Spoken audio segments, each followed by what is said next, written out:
Okay. So ang atong Bible story makita gyapon sa Numbers, no? Numbers. And then naa na ta karon sa chapter 10 hangtod 11. Numbers chapter 10 hangtod chapter 11. Taas-taas kids, no? Pero ato ni siyang unsa ni i-summarize lang. Okay.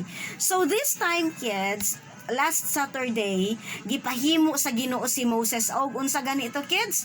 Trumpet. Unsay purpose sa trumpet? Para kung si Moses manawag sa mga katawhan sa Israel nga patapuko na sila or magsimba na sila or manglakaw na sila, naay sign ang tingog sa trumpet kung unsay dapat nilang buhaton. Okay, so this morning magisgot usab ta about being thankful.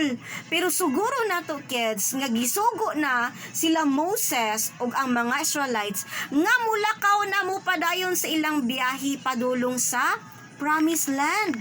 Karon mga bata, ang Promised Land is ila lang ginabaktas ang ilang pagbiyahe. Dili pareha sa ato ang panahon karon nga musakay ta og bus or bisag unsang sakyanan nga atong masakyan. Pero sa ilang panahon, siguro ang mga bata og ang mga buntis, mga babae, mga lola og lolo, pasakyo nila siguro sa kanaganing camel nga naay kariton sa likod or baka nga naay kariton sa likod, no? Pero kasagaran gyud the rest sa uban, lalo na sa mga lalaki, mubaktas gyud. Mao to kids nga mupadayon sila sa ilang journey padulong sa Promised Land. Karon, for the first time, ayon sa record sa Bible, for the first time, nagbiyahe sila sumala sa sugo sa Ginoo. Unsa may sugo sa Ginoo? Sa katong ato nang nahisgutan sa atong Bible story, nga kada kaliwatan or kada tribe kinahanglan na ay banner. Di ba kids, no? Ato nang na story about sa banner.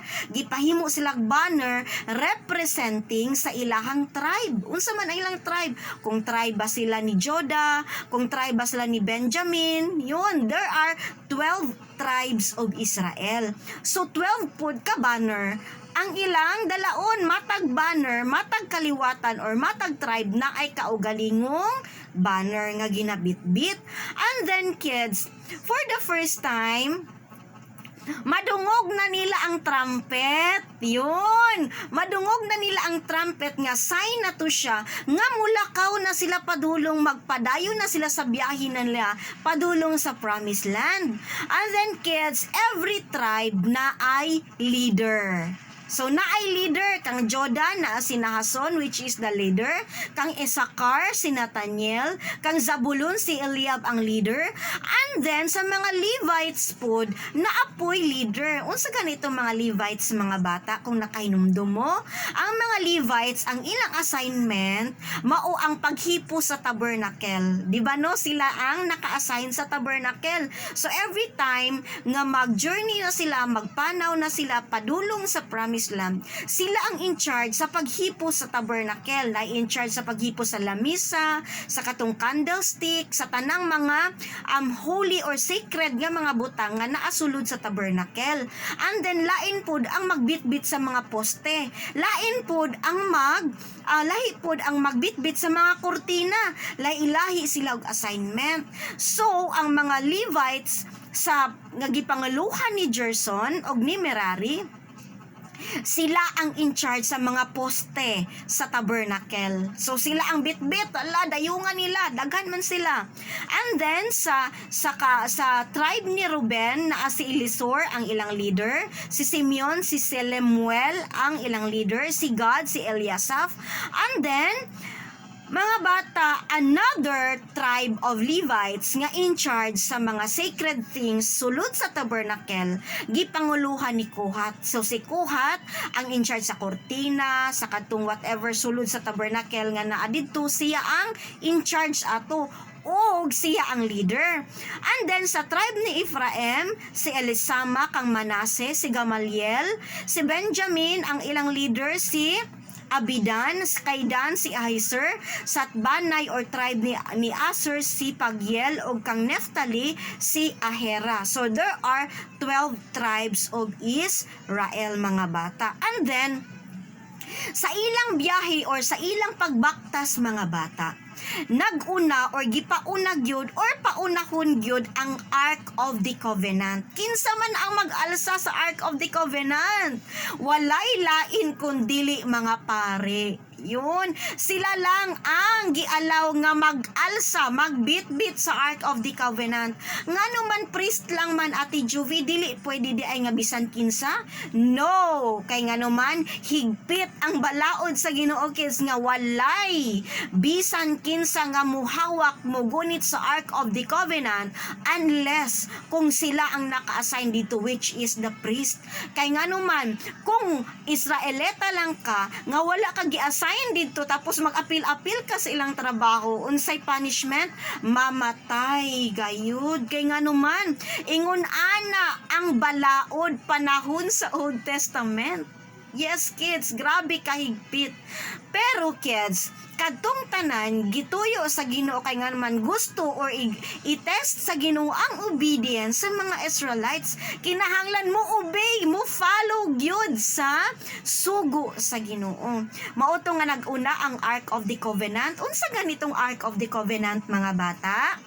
Ang Ark of the Covenant usa na siya ka box nga naay decoration sa gawas nga kana ganing cherubim. Kanang cherubim is one kind of angel. No, na ay naka-design sa gawas, and then ang sulod sa Ark of the Covenant is the 10 Commandments tablet. Kato ganing bato nga gisulatan sa Ginoo sa 10 Commandments naa dito sa sulod, mao na gitawag og Ark of the Covenant or sa Bisaya pa sudlanan sa kasabutan. And the Ark of the Covenant kids, it represent the presence of God.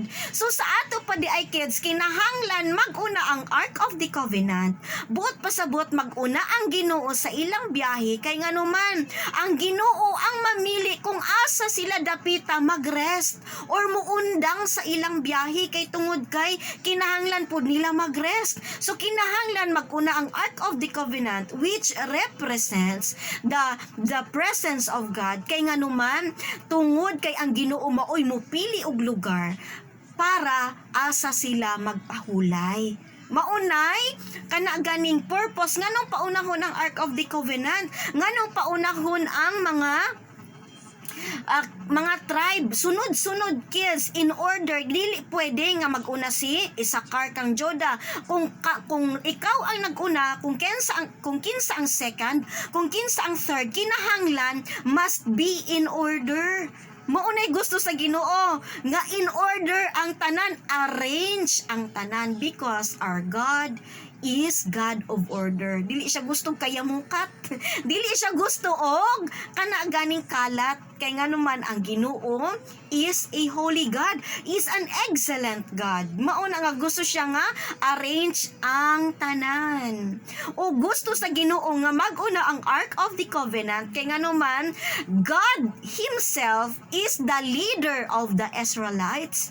Kung naa may leader ang every tribe, then naapod si Moses nga nahimong leader sa mga Israelites, labaw sa tanan mga bata. Si God, ang Ginoo gyud ang pinaka-leader, mosunod lang si Moses no sa ilahang sa mando sa Ginoo, pero ang Ginoo gyud ang leader.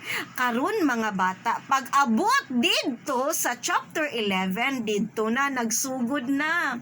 Kay nganuman tungod sa kakapoy, tungod sa dili sa yun nga pagbiyahe sa mga Israelites, tungod sa mga kana ganing kalisod nga ilang na kana ganing naagian sa ilang journey, laliman ba naman kag baktas no, pila ka adlaw no, baktas init kaayo, usahay mo kanang moagi silag lugar nga walay tubig, giuhaw ang ilang mga anak. So kids, diri na nagsugod mga bata nga More na ang mga tao. Unsa may nagmurmur? Nagreklamo na, nagbagulbol na, nagbagutbot na. Sige nagingon, unsa naman ni Moses, oy, atong kinabuhi, oy. May pa dito sa Egypt, Moses, makainom pa mi dayon og tubig. May pa dito sa Egypt, Moses, di pa mi gutomon. May pa mi dito sa Egypt, Moses, di pa mi kapuyon. Yun, tanang mga reklamo, mga bata na dungog ni Moses sa tanang tribe of Israel. Og labaw sa tanan kung madungog ni Moses, labaw sa tanan madungog sa Ginoo mga bata. Kay nganuman, walay dili madunggan sa Ginoo. Mauto, kids, ingon ang chapter 11, nagreklamo, nagbagulbol ang katawhan bahin sa kalisdanan nga ilang nahiaguman na sinatian during sa ilahang biyahe. Mauto mga bata nga sa pagkadungog sa Ginoo, agoy ni silaob ang kasuko sa Ginoo. Sa ato pa di ay mga bata, di gyud ganahan og di gyud gusto ang Ginoo mga bata. Og tao or bata nga sigig reklamo. Yun kung yung bagulbulan. Again, gi-remind na punta sa Ginoo karon. No nga dili gyud gusto ang Ginoo mga bagulbulan. Sige bagutbot, sige unsa naman ni oy, unsa naman ni ingon ana gani kids. Kun dili sa ato memory verse ka ganina sa 1 Thessalonians 5:18 unsa to? Sa tanang panahon magpasalamat ta sa Ginoo in everything. Give thanks. Pag moingon gani tag everything, but pasabot it's may be bad or it's may be good. Mapagud man or mapabad, pasalamatan nato ang Ginoo. We will be thankful. Pareha sa uwa ka ganina, di siya ganan siyang color kay itom daw siya. Yun, gusto sa Ginoo mga bata nga mahimutang thankful sa atuang sitwasyon karon kay nganuman tungod kay ang Ginoo nagapamuhat sa atuang kaayuhan. Always, walay adlaw nga ang Ginoo wala nagapamuhat sa kung unsay good para sa ato. Mauto nga ni silaob ang kasuko sa Ginoo. Kabalo ba mo mga bata unsay nahitabo? Sa dihang nadungog sa Ginoo ang grabing reklamo. Nganong masuko ang Ginoo kids pag magreklamo ta or dili ganahan ang Ginoo pag magreklamo ta? Kay nganuman daghan kaayong mga maayong butang nga gibuhat sa Ginoo sa atong kinabuhi. Kaysa ikumpara nato sa mga gubad, mas daghang mga butang, mas daghang tang blessing nga nadawat gikan sa Ginoo. Nga usahay ang atong huna-huna ma-focus sa mga bad. Unsa naman ni oy? Unsa maning sudan mama? Oy, sige naman lag itlog. Unsa maning sudan mama? Oy, sige naman lag isda. Yun, dili ganahan ang Ginoo na mga bata ha. Unsa man ni mama? Oy, ang ani lang permi ako sa nina. Yan, dili ganahan ang Ginoo na kids sa dili. Kung gibati nimo nga wala kay bag-ong sanina, mangayo ka kay Jesus, Lord Jesus. Pwede ba, Lord? Nga mangayo na pugkog sanina? Mama, pwede ba nga mangayo na pugkog sanina? Ana ba dili kay mag-complain? No, kun dili magpasalamat sa Ginoo, Lord, salamat sa sanina, Lord, nga mosimba na pugko bisag ingon ani lang, pero Lord, gusto jud ko mosimba nimo kay ngano mga bata, panahon gani sa tong simba, dili man sanina ang ginatan-aw sa Ginoo, kun dili ang atong heart. Dili ang atong sanina, kundi ang atong heart. Kay nga naman, ang sanina mawala na, madunot na, pero ang heart nato nga gusto mo simba sa Ginoo, maunay credit dako kay nang credit sa Ginoo kung malipay ka nga mosimba. Pero kung mosimba lang ka tungod kay na kay bag-ong sanina, bag-ong shoes, bag-ong sandal, bag-ong cellphone, ayun selfie dayon, wala may dautan sa selfie. Pero kung nisimba lang ka tungod sa imong bag-ong sanina, bag-ong cellphone, yun ang sad. Kay nga naman, dili malipay ang Ginoo ana, kay nga nun nisimba man lang ka tungod sa bag-ong sanina. Pero kung nisimba ka tungod kay excited ka nga mosimba sa Ginoo, then malipay ang Ginoo ana, ug pasalamati ang Ginoo mga bata sa imong lawas, sa imong ilong. Lord, thank you sa akong ilong. Lord, salamat sa akong height. Lord, salamat sa ako ang mata. Sa tanan nga naa sa ato, pasalamati ang Ginoo even sa pagkaon. Ano ayaw reklamo nga always na lang isda, always na lang itlog, always na lang hotdog. Moingon pa Diyos, tubuan naman mantag kaliskis ani kadugan sig kaog isda. No, pasalamati ang Ginoo kids kay ngano man ang Ginoo ang tinubdan sa panalangin. Og kids ang mga Israelites sa diyang sige sila reklamo sa Ginoo ni silaob ang kasuko sa Ginoo og kabalo ba mo unsa nahitabo? Gisunog sa Ginoo ang misilaob ang kalayo sa Ginoo sa ilang taliwala o gilamoy niini ang pipila kakasikbit nga mga bahin sa kampo. Ayun, tungod sa kasuko sa Ginoo mga bata ni silaob ang kalayo. Ang kalayo sa kasuko sa Dios gilamoy ang naay part sa ilang kampo nga gilamoy sa kalayo. Kids, kabalo ba mo kids that the fire, ang kalayo is an instrument of God's judgment? Yes, kids. Just like karon, nasuko ang Ginoo, ni ulbo ang kalayo sa Ginoo, nasunog ang part sa ilang kampo. Kabalo ba mo mga bata nga ang kalayo is the tool or instrument of God's judgment? Yes, kids. Kay nga naman, during sa panahon sa Sodoma ug sa Gomora, nga grabe na kadautan ang mga tao, unsa gibuhat gani sa Ginoo? Because of homosexuality, grabe, no? Gipaulanan sila og kalayo. Yes, tanan walay nabilin sa Sodoma og sa Gomora, bisa mga gwapong building, sunog kay nasuko ang Ginoo sa kadautan sa mga tao. Unsa pa jud, si Nadab ug si Abihu, kinsa gani na sila kids sa ato ang Bible story? Sila ang mga anak ni Aaron nga nagbuot-buot, bisag wala sila gisugo or dili tot panahon sa paghalad, naghalad gyud sila. Unsa gibuhat, unsa sa kasuko sa Ginoo, gisunog sila atubangan sa Ginoo sa panahon ni Elijah. Yes, ang kalayo kids is an instrument of God for judgment. O kabalo ba mo mga bata? Unsay giingon sa 2 Thessalonians chapter 1 verse 8, atong basahon be aron makabaluta. Okay, Ate Juvie, basig sa Old Testament lang na? No. Atong basahon sa 2 Thessalonians chapter 1 verse 8. Okay, unsay giingon sa Bible? Okay, ingon siya diri muanhi siya uban sa nagdilaab nga kalayo aron sa pagsilot ni adtong wala mo ila sa Dios ug ni adtong wala mo dawat sa maayong balita mahitungod kang Ginoong Hesukristo. Kids, muanhi si Jesus, dili na siya savior. Dili na siya kana ganing maluluwas pa, no. Sa pagbalik ni Jesus, kids, he is a judge. Nga muhukom sa tanan natong binuhatan, muhukom sa tanang tao og labaw sa tanan. Magdala siya dilaab nga kalayo aron unsa ganito kuyog niya ang nagdilaab nga kalayo aron sa pagsilot ni adtong mga tao nga wala mo ila sa Dios. Yes, tinuod na mga bata. The Bibles warned us. Naga-warning ang Bible. And of course, ingon ang 1 Peter chapter 6 to 7, ang tibuok kalibutan, kids, sunugon pinaagi sa kalayo. Walay mabilin ang mga gwapong balay, ang mall, ang tanang mga gwapong mga gamit, gadget, cellphone, laptop, tanan. Walay mabilin bisan gamay. Kay nga no, on the last day, sa dihang last day na gyud, sunugon sa Ginoo ang kalibutan pinaagi sa kalayo. Muna kids, nga dili gyud ta sige reklamo ha. Magpasalamat gyud ta sa Ginoo sa tanan natong naa sa atoa karon. Dili man siguro ta karon nga pareha sa mga Israelites nga kaniadto pag magreklamo sila, yun kalayo dayon no, na ang kapalit ato is kinabuhi, sunugon. Pero sa atong panahon karon, kids, nganong wala ta nakasinati ni ana? Because of Jesus Christ. Yes, tungod kang Jesus Christ. Nganong man? Because Jesus died on the cross.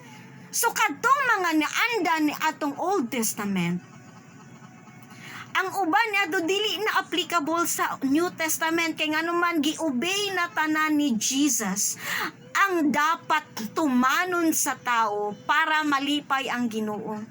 Kay nalipay man ang God the Father sa iyang bugtong anak nga mao si Jesus Christ, sa atong panahon, kids, karon we experience grace.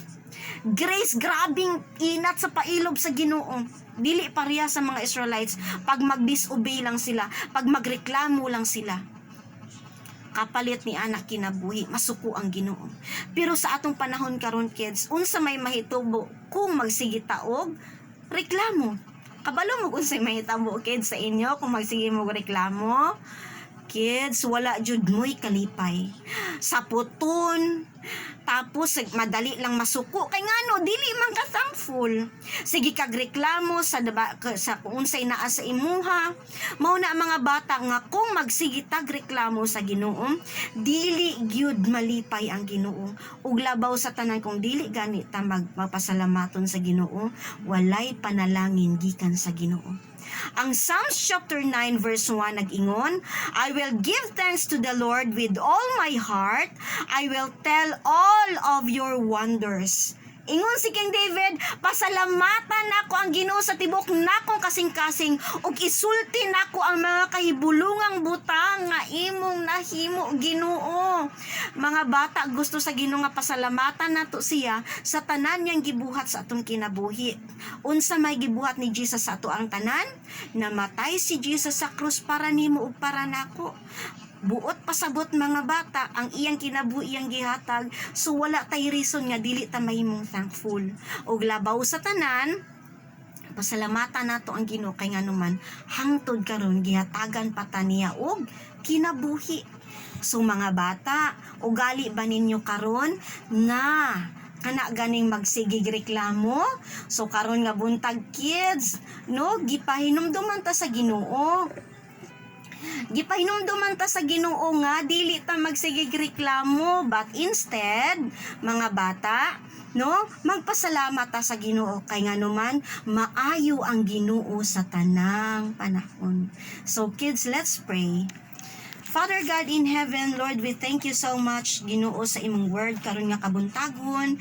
Salamat kaayo, Lord, nga imo na pud ming gina remind, Ginoo, tungod kay there are times, Lord, daghang panahon sa among kinabuhi, Lord, nga nahimo mi Ginoong bagulbulan sa among kinabuhi. But Lord, we are so sorry, Lord. Pasaylo aming tanan, Lord, nga nahimo ming bagulbulan sa bisan unsang aspeto sa among kinabuhi. But Lord, change our heart, Lord. This is my prayer, Lord. Even sa mga bata, Lord, nga dili sila Ginoo magsigig reklamo, Ginoo. Kundi Lord, ilisi ang among kasing-kasing, Ginoo, o kasing-kasing nga mapasalamaton. Tungod kay ikaw lamang gayud, Ginoo,